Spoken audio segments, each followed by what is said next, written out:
At the time of this recording, it will be a little under 48 hours since the NBA Finals wrapped up. First and foremost, I want to say congratulations to the Milwaukee Bucks for winning their first NBA championship in 50 years.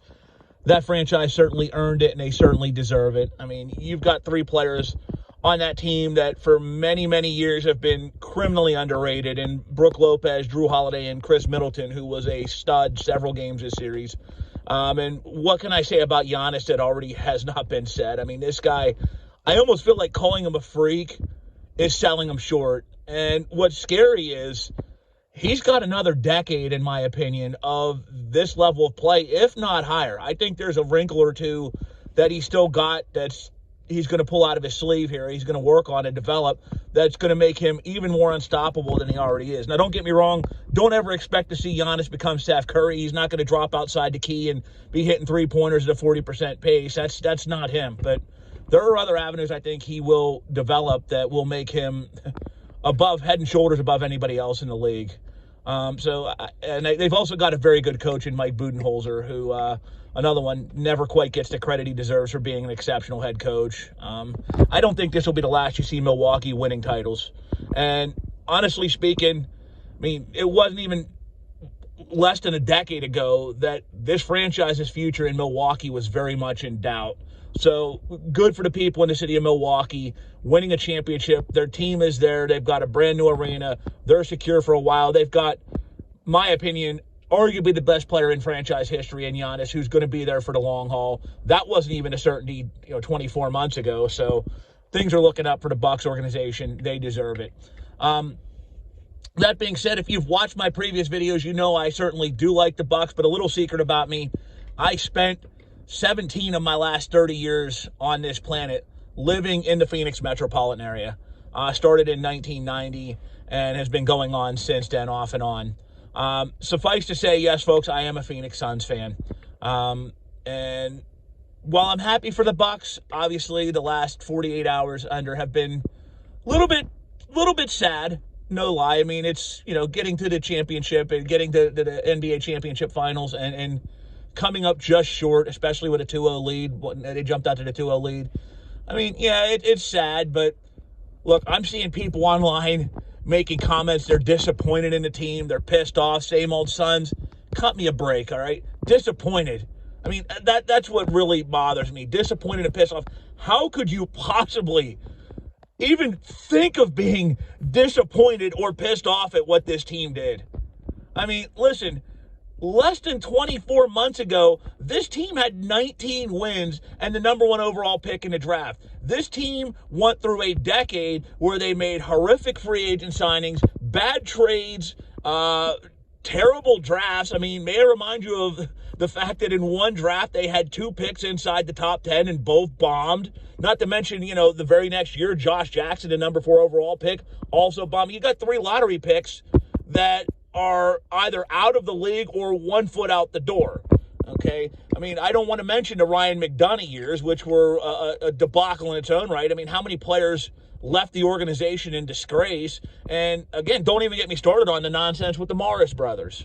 So to say that this is what disappoints you and pisses you off, that this team let you down, give me a freaking break, man. This team not only met expectations, they exceeded any of the wildest dreams we could have possibly had for them heading into the season. Hell, I'll go one step further. Heading into the month of April, this team, I mean, if they'd have beat the Lakers, it would have been a victory celebration in its own right. I mean, this is back in April.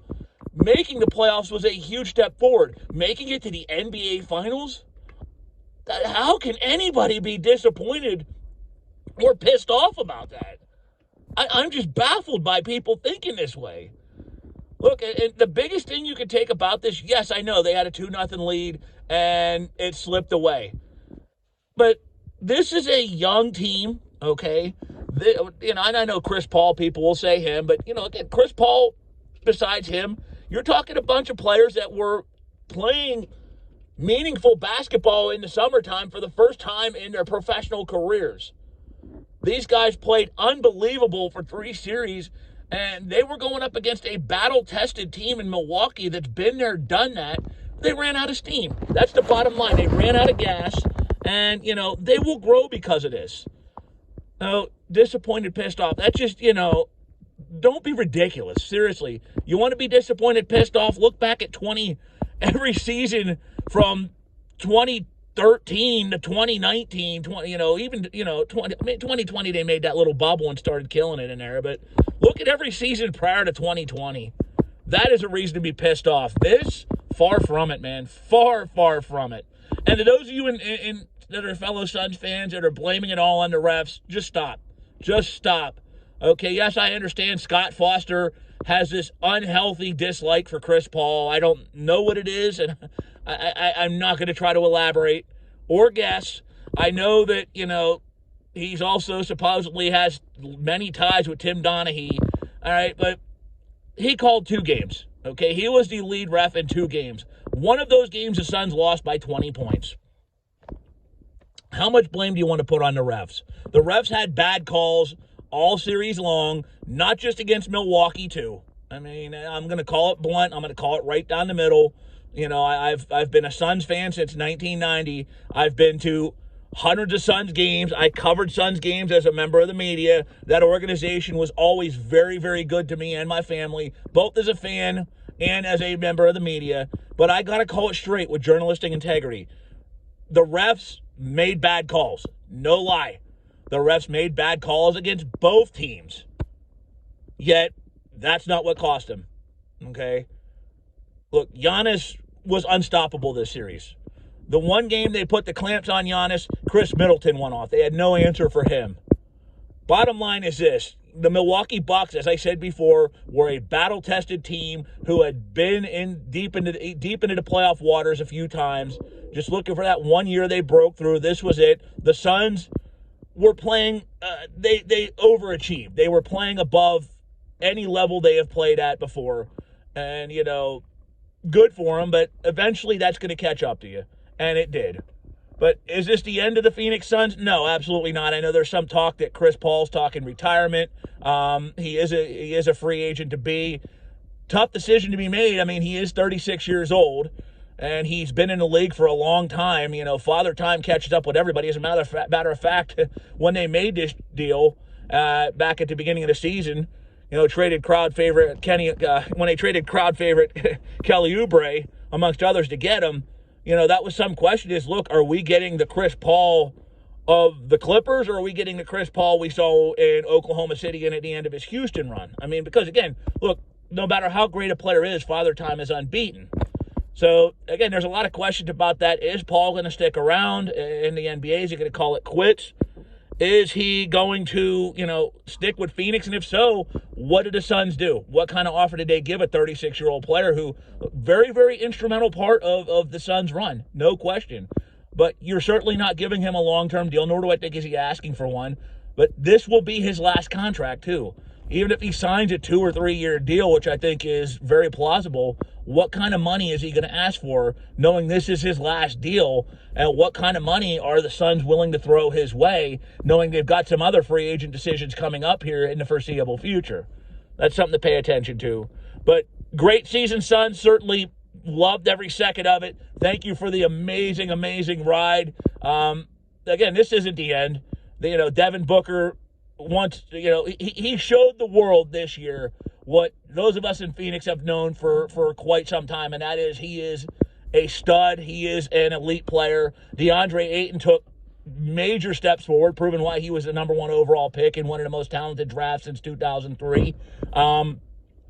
Chris Paul, I don't know if this was his, last great hurrah or he's revived and, has another 2 or 3 years left in him. But Chris Paul was just what the doctor ordered. Cameron Johnson, I mean, he's proven a lot of the people wrong about, the selection of his pick. The media crapped on it. The people in the city of Phoenix hated the move at the time, but he's been, a great addition to the team. He'll never be a superstar, don't get me wrong, but he is an absolute type of player you got on the team. They had a solid bench. Mikal Bridges, to me, that's the trade that really started Mikal Bridges for Zaire Smith, that started all this forward steps. And, the core is there. with or without Chris Paul, and they've got an exceptional head coach in Monty Williams, who also is easily one of the classiest human beings in the NBA. The Suns are blessed to have him. So the future, I think, is bright for the Suns. Let's see where they go from here. Next step is what happens with Chris Paul. If they move on from Chris Paul or Chris Paul retires, what's next in terms of the point guard position? Because, let's be blunt, that's been a position that's been, I don't want to say a point of contention, but it's been an issue for a few years now. Ever since I'm not going to say since Nash left, because I know people don't like Eric Bledsoe, but he had a good run. Goran Dragic had a good run there. Remember who forgets the three-headed monster at point guard they once had with with Bledsoe, Knight, and Dragic, and then they acquired Isaiah Thomas for a cup of coffee. So, but point guard's a big thing to pay attention to, whether it's Chris Paul or somebody else driving the ship. We'll see. But the core's there. I look forward to seeing what happens in the 2021-21-2 season and beyond. Anyway, that's it, folks. I will wrap it up for now. If you like what you heard here, please like, share, and subscribe. I will be putting videos up on a regular basis again, now that I'm situated back home in Pennsylvania. Yes, I left Arizona after, a lengthy time living there to come home. Family first. My daughter's going to school, and, my mother, my brother, all my family's here, so that's the most important thing to me. So as much as I love Arizona, and I always will, I love my family more. But you'll be seeing more videos up, though. And thank you for listening. I will talk to you again soon.